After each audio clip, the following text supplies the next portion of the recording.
This is an unofficial, fan-made audiobook. All original stories are owned by Wizards of the Coast. If you are enjoying these stories, please consider subscribing to my Patreon over at patreon.com/voxoraculum for some special patron-exclusive content. Thanks. On with the story. The forests of Innistrad were not a welcoming place. Thick, shadowed and twisted trees, reaching branches and whispering leaves, blotting out even the glimmering light of the winter full moon. Like much else on the moors, it was not meant for human life, the haunt of corpses and wraiths. Yet Algley remembered a time when the roots had not seemed to wrench themselves free of the forest floor to trip her as she passed, when the feeling of being watched by hungry eyes had come only as she travelled deeper. Now, so much as a glance at the tree line from the paltry safety of town brought that prickle of fear down her spine. This change had come in Algley's lifetime. She and her husband had been tanners, living just outside of town due to the stink of their profession. Their tannery was small, but their work was good, and they were proud of it. Her husband fashioned the skins, while Algley fashioned the leather into armour, pouches, and wineskins. When the first rumblings of trouble had started, they kept working, kept their heads down. For a while, business was good. Everyone wanted protection. Werewolf attacks increased. Flesh-hungry ghouls became a common sight at the outskirts of town. But still, she thought that if they simply boarded their windows, kept strict hours, they would be safe. A foolish hope, dashed by an incursion of ghouls. No mere mindless zombies. These worked in concert, battering the doors, stirred to a ravenous frenzy by the scent of the flesh and oil. Algley survived, but it had never been luck. Her husband and her youngest son threw themselves between her and the ghouls, and she set the tannery aflame. Her eldest died of the burns. Some called her lucky. She had survived. She buried their bodies in the tannery pit, praying in vain to the angels that the charcoal and earth would hide the scent of decay from the undead. It did not. A ghoul caller turned his cruel attentions to the town. A church's graveyard, the tannery, the bog, mourners in procession, all were playthings to him, and the tatters of her family danced to his words. That was how she met Olucio. His daughter had been murdered and reanimated by that same ghoul caller. They had worked together, using Olucio's forbidden rites to slay the ghoul caller and rebury the dead. Standing over their fresh graves, Olucio first spoke to her of the buried lord. "Under the watch of the buried lord," Olucio said, "the dead stay dead. The grave is his, the dirt is his, and those who interred will rest. Geists, ghouls, necromancers. Our Lord does not parley with those who disturb his domain." For her family to have rest, to ensure that she would have rest when the world finally took her, that was why she stayed, when so many others had abandoned their cause. Slowly, the number of people Olucio's pretty vows could bring out into the woods to raise a long-dead lord had dwindled, laid low by violence or cynicism. Yet Algley had persisted. Algley pulled her hood further down over her head to hide her eyes from anyone, or anything, who might see her and her companion. The three of them had made this journey many times over the years, so many that despite her aching joints and the skinny, stubborn goat she had to coax across the new tangles of roots across the frosted deer trail, the clearing she stood in felt familiar. It still wrenched her heart to think of her family, especially in this clearing, bearing her torch on this dark march to bring a forgotten lord forth to shelter them in quiet oblivion. It hurt to know that was the best she could give them. They had deserved so much more. This night, this ritual, was their last chance to call forth the buried lord. Algli knew it. Quiet Sruta with her crafts and tools knew it. And gruff Volucio had said as much, swearing and spitting to the side of the path, even as he proclaimed that tonight was the fateful night that they would finally summon the buried lord to save them all. Tonight was the last time that the stars had aligned, that the tearful moon was in the right position, and their auguries and calculations mirrored the ones of Volucio's tomes, told them that power gathered in their favour this night, and not again for a millennium. The three gathered in the clearing and prepared the ground, and when the swollen moon filled the sky, they carried out the rite in solemn silence. A goat, hooves and horns, in the image of a demon. Its blood into the earth a fresh grave, ashes and veils and Volucio's whispered rites in muted darkness. As the last of the beseeching prayer left Algli's lips, the wind itself fell hush, and a dark thrill ran through her. The three invokers waited, their faces pressed to the ground, their arms outstretched, for the buried lord to emerge from the smouldering ribcage of the goat or the blood-stained ground beneath. But no movement came, no stifling bog scent, no drifting veils. The fires did not go out. The goat's blood slowly congealed to an ordinary rust colour, smudging the runes drawn into it into an unreadable mess. They waited, through the wind picking up again, through the moon moving to cast the shadows wrong over their sigils drawn in lime. It was Sruta who stood first. "You are always a fool, Volucio," she said, "and you, Algli, for following. The wind itself makes the leaves mock our failure." With that, she turned on her heel, her hand on her belt, and stalked into the night. Algli sat up, and she looked to Volucio, hoping for some sign that he had seen what she had missed. Something foretold in his scraps of books. His dark expression told her all she needed to know. They had failed. For the last time, their pleas, their rites, their sacrifices. Volucio's rotting books, Sruta's sharp dagger, and Algli's goat's blood had not protected them. And now, standing in the ashes of their hopes, of everything they'd researched, as Volucio scowled and turned to follow Sruta into the night, Algli realized all of their efforts had been for naught. There was no hope for Innistrad.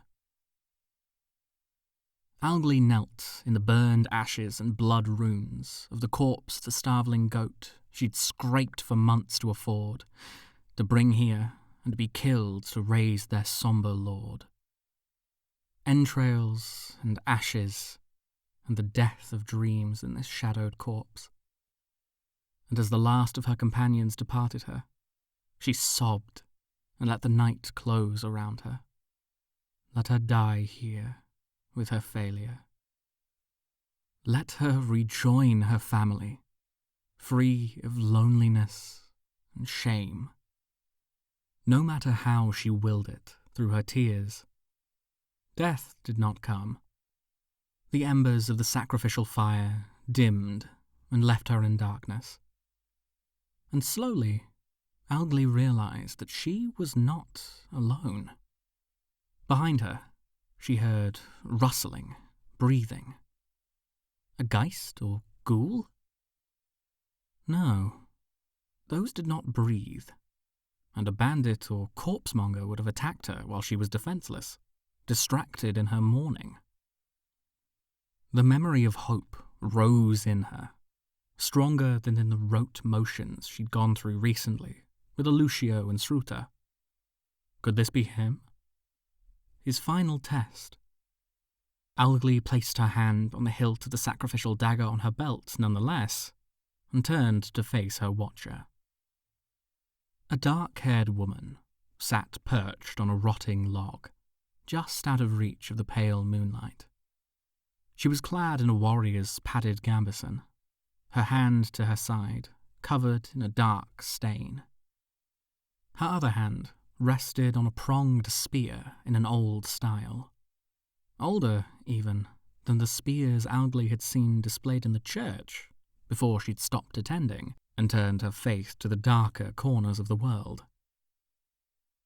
The spear meant nothing on its own.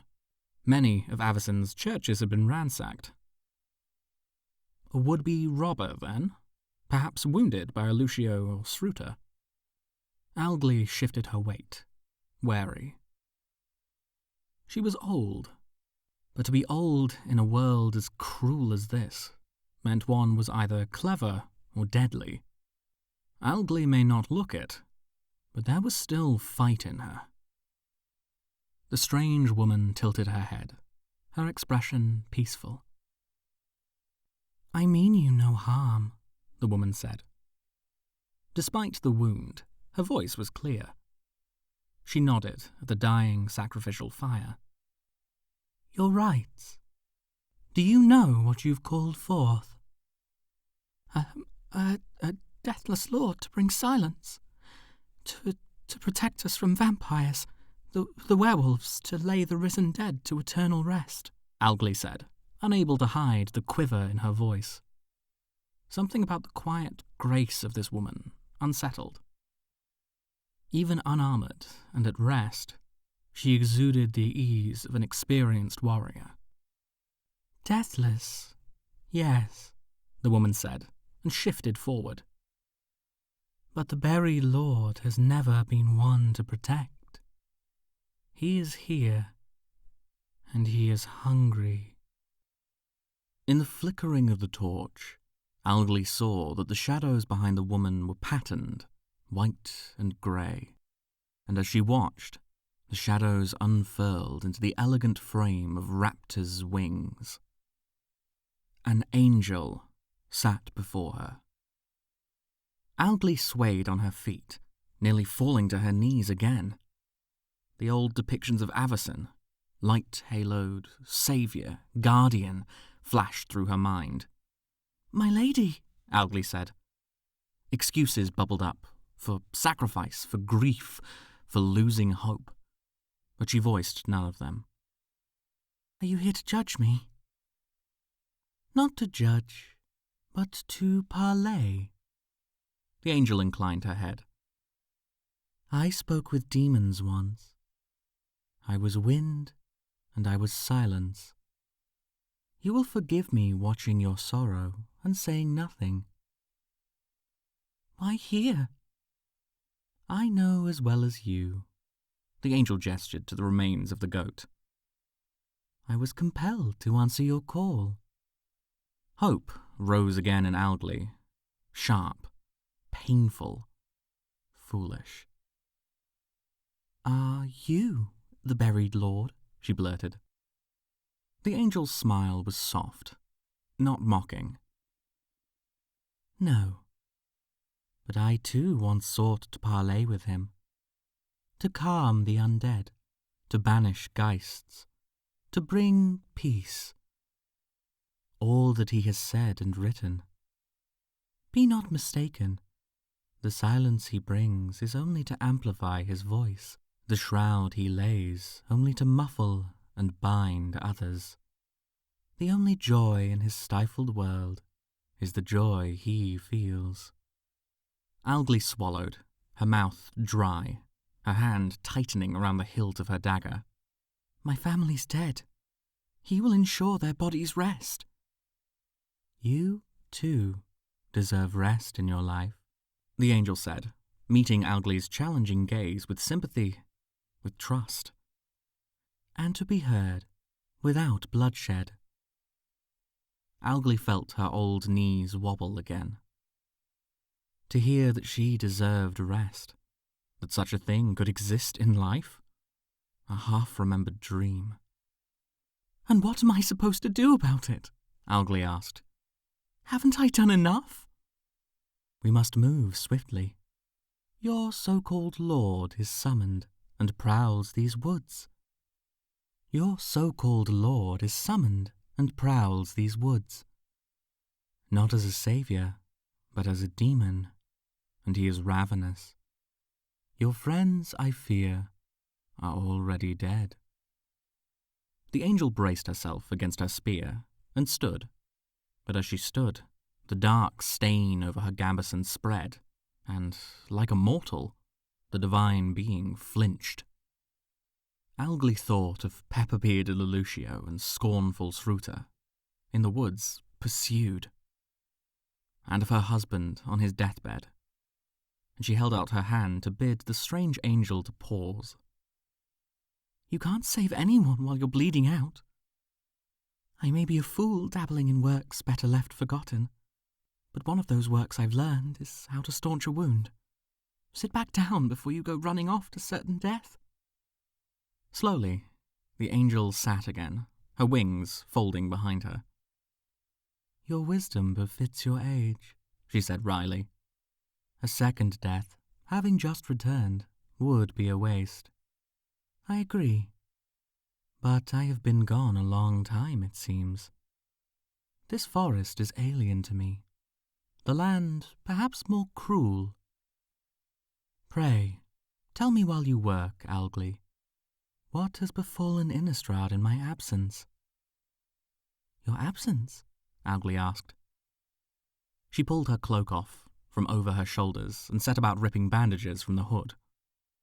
"You went mad with the other angels, I take it," she tusked. "No rest, even for the divine."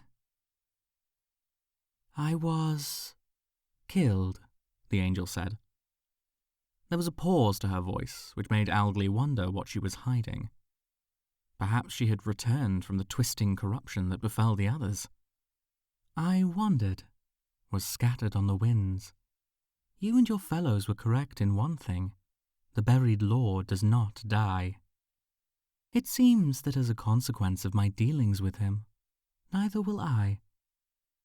As for my sisters, you say they are mad. No longer mad, but dead. Many were lost, but the flight of herons remains. Not enough to protect us all." Algley bandaged the angel's ribs firmly while she tried to condense her misery into easy sentences. The telling of the travails was short. The fall of Gavany, the invigorated rise of the lordly vampires, the rampages of lycanthropes, geists, and witches. The ruin poured into a recounting far shorter than the agony of living through them. She spoke of the fall of her sister angels, all but the archangel Sagada and her flight. Of the encroaching undead, the corpse trade, the rampages of the once pacified werewolves. Of the deaths of her family, first to violence, then raised from their shallow graves to serve the whims of a ghoul-caller. "And why not call upon a buried lord?" Algley asked, her voice raised in defiance. "Lelouchio and I deciphered the writings. We asked, who else is left to save us?" The angel only gave Algley the barest of a smile, understanding, and the sharing of the burden alone made tears rise to Algley's eyes again. "You need not believe me to walk beside me, Algley," the angel said, "even if it is to merely guide me to your lord. Tonight, you must raise your torch and your dagger to save yourself." She refastened her gambeson over the bandage torn from Algley's hem and stood, extending her hand to the elderly cultist. "I am Liesa, archangel who once led the flight of dusk. Come, Algley. For the future of Innistrad, let us rebury this lord." Algley's torch did little against the forest's thick night, but Liesa was thankful for its meagre light anyways. The world had changed in many ways, but some things had remained the same. Humans still displayed a stubborn willfulness, a tenacity that Liesa thought was not so different from herself. A mixed blessing. How long had it been since her death at the hands of that vampire's folly, Avacyn? 1,000 years or more? Long enough for a church to rise in Avacyn's name. Though her sisters had condemned her, exiled her, and, slain by Avacyn, she had drifted on the ether for centuries, Liesa could not find it within herself to feel anything but a muted sadness, a great weight at the news of her sister's passing. They had never been able to come to an understanding, never even sought to learn why Liesa would seek out the company and conversation of demons, why she might wish to know how fiends navigated the world, what they might teach each other. And now they had been robbed of that chance through the flash of the very forces Liesa sought to understand. Balance through meted violence had been the creed her radiant sisters had lived and died by. All but Sagada. But that reckoning, or Liesa hoped, conversation, would have to wait. The buried lord had drawn her here, and through their bond, she felt his awakened hunger. For was it not natural to seek a feast after waking from prolonged slumber? They found the gutted remains of Alucio first, the man Howgley had described as their sect's leader, the man with connections to scraps of grimoires, and the researcher. His corpse was chewed and pulled halfway into the ground, his robes still wet with his own blood. "One of your order?" Liesa asked. Howgley turned the corpse over with her boot and grimaced. "Yes," she said, and no more. Was it sorrow or resignation illuminated on the old woman's tired face by her torch? "We are close." Liesa looked to the canopy, listening for a disturbance in the ground, the buried lord's domain. She felt it, a shiver through the firmament itself. And then came the screaming. "Sruta!" Howgley shouted. She hesitated. It was Liesa who pressed forward. Charging through the brush, frost-coated nettles and pines crunching like bones under her swift gait. She broke into a small clearing, not unlike the ritual grove, twisted, half-sunken trees in a cold swamp. The buried lord awaited them in a moonlit clearing. Liesa remembered him. She remembered speaking with him for hours. Intelligent, calculating, reasonable. A nobleman among demons, he had claimed, but a demon nonetheless. Framed by the silver moon, the massive demon's horns and the tattered veils of his wings were haloed by the gentle glittering of suspended moondrops in the black sky. Dust shed from his crackling form like an embalmed saint shedding his shroud. And when he turned to look at them, his eyes were two cold stars in the void of his massilant face. He was stood over Sruta. The cultist struck again and again at the demon's hand grasping her, each strike bringing an arc of dust up from the demon's skin. Behind Liesa, Howgley froze under the malevolent gaze of the demon. But the buried lord's attention was not for the old, grey-haired woman, or even the younger, shrieking fury he held in his hand. No, the one he turned toward was Liesa herself. "Liesa, the dusk-winged," the buried lord said, his voice a smooth sludge, the invitation of quicksand, of an empty grave. "What a pleasure to see an old friend here. of all places. Drop her, Liesa ordered, closing the distance between them. She levelled her spear at him. You've killed a man already. I remember you speaking of parley, of peace, of knowledge. Here is your chance to put your words into action. The buried lord's face split into a needle-fanged grin. Oh, but I find knowledge is of meagre use to the hungry. On the last word, his teeth sunk into Shruta, snuffing her screams with a gruesome tear. Liesa's spear struck his shoulder, but too late. The buried lord swept her spear aside, swallowing the last bloody traces of his summoner. His neck cracked as he straightened and lunged for Liesa. He stank of death. The wound in Liesa's side twinged, almost causing her to stumble as she dodged aside. She was fortunate. They were both slow from their summoning. The buried lord's tail swept her path, and he wrenched himself around. Ah, that's cleared my head a bit. His voice was an amused growl, even as his talons dug into the frost-covered loam, claws flashing by Liesa's head. She darted from the shadows into the moonlight to flank him, to angle herself to pierce him in the neck or belly. Did you intend understanding on an empty stomach? The buried lord taunted.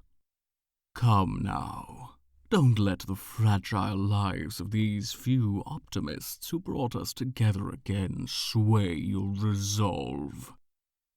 Their blood has served us.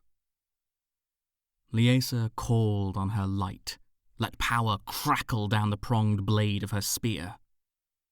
The blow struck true, glancing from the demon's back and slicing loose one of his flapping, shriveled wings.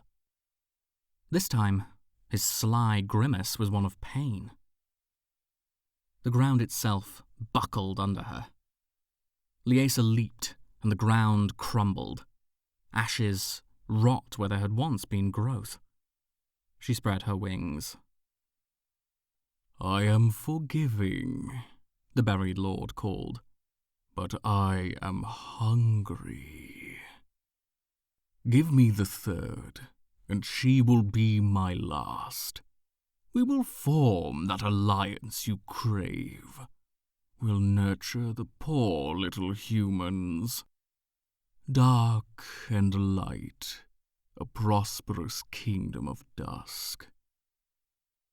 Liesa shook out her arms, sore from disuse, spear tip pointed at the buried lord's upturned face. Her wings ached. Her side ached.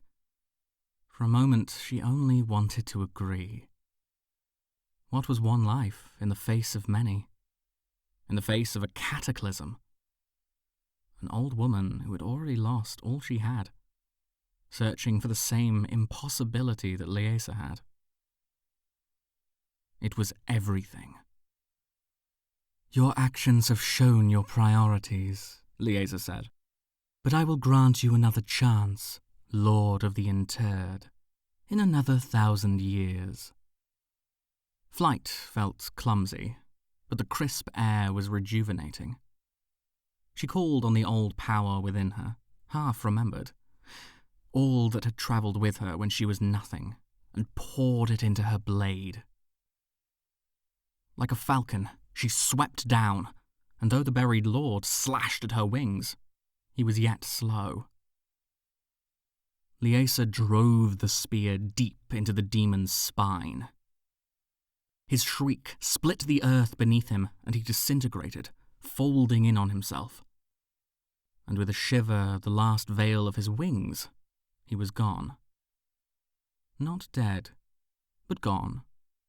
For now. Liesa touched down next to the shallow grave he had left.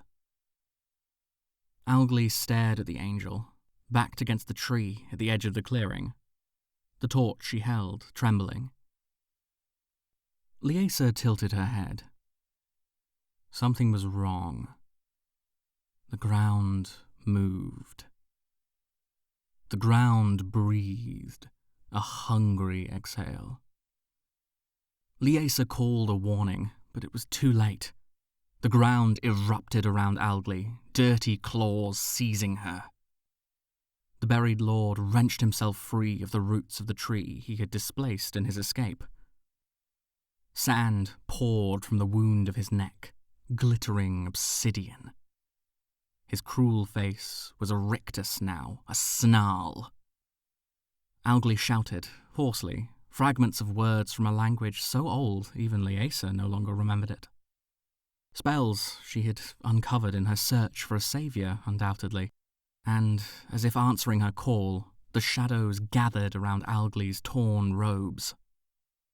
In her panic, Algley called the rites she had known, the supplications she had uttered in her darkest moments. Appeals to the buried lord, odes to his prowess, his strength. As the cultist chanted, the darkness soaked into the demon. His wounds began to close, his severed wing to sprout gauzy tendrils of regrowth. "Algley, fall silent!" "Old fool," the buried lord said with a dismissive laugh. He shook Algley, and in his grip, the cultist went mute and limp. "Oh, come now, fragile thing. Suddenly too shy to praise me?" Liesa could feel her despair, a bitter taste in the air. Defeat. Hopelessness. The woman clutched her torch in both hands, teeth gritted against the pain. All her pain, all her effort. All of it for naught. The old woman looked up, but not at her death. She met Liesa's eyes, and in Algley's gaze the angel saw not hope, but defiance. "Liesa, even if it's my life you ask," Algley shouted, "then I give it." With both hands, Algley thrust her torch into the roof of the buried lord's gaping maw.